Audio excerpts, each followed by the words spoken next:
Thanks for joining us in the garden today. We are here with Craig from Grange Co-op, and we are talking everything that you need to know about having a live Christmas tree. I think that people think about Christmas trees, they think of something that's not artificial, and it's a little bit daunting, but there's so many cute trees that we have here. How hard are they to take care of? Yeah, so they're a little bit different than a cut tree or, like you said, an artificial tree.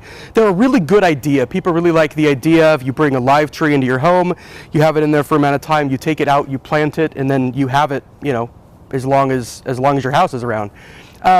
So really good options that we have, and a lot of different types of options. We have a few of them here. There's the blue spruce, which are really kind of ones that people like to do a lot, get pretty big in a landscape. We have Alberta spruce, has a really tight growing habit. This is one that if you do plant it after you've used it, this is one that is a shade loving plant, so you have to kind of be thinking about that. Some things that are less typical. We have a holly that's like a tree form holly that is of course not a conifer, but people will use that sometimes as maybe a less typical type.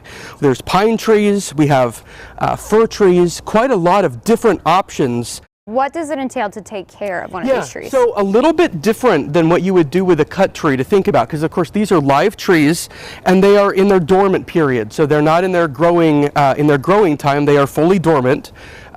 So what that means for you when you want to take them in your house is you want to kind of transition them into your house. They've been outside in a very cold environment. Your house is a warmer environment. So it's a good idea to have a couple days transition time where you take them and you put them in your garage for a couple days just to kind of gradually bring that temperature up. And then the other thing is you don't want to leave them in your house for an extended period of time. So try to hold off bringing it into your house as close to Christmas as possible, maybe a few days before, maybe a week before. And then transition it out after it's been in the house. Transition it out again, putting it in your garage for a few days, maybe a shed, a protected environment a little bit to kind of acclimate it back down to the temperature. Our goal is that we don't want to bring it out of its dormancy. We don't want to wake it up too early. And so with that, when we have it in the house, we don't want to have it next to heat sources. So don't put it next to your fireplace. Don't put it next to baseboard heaters.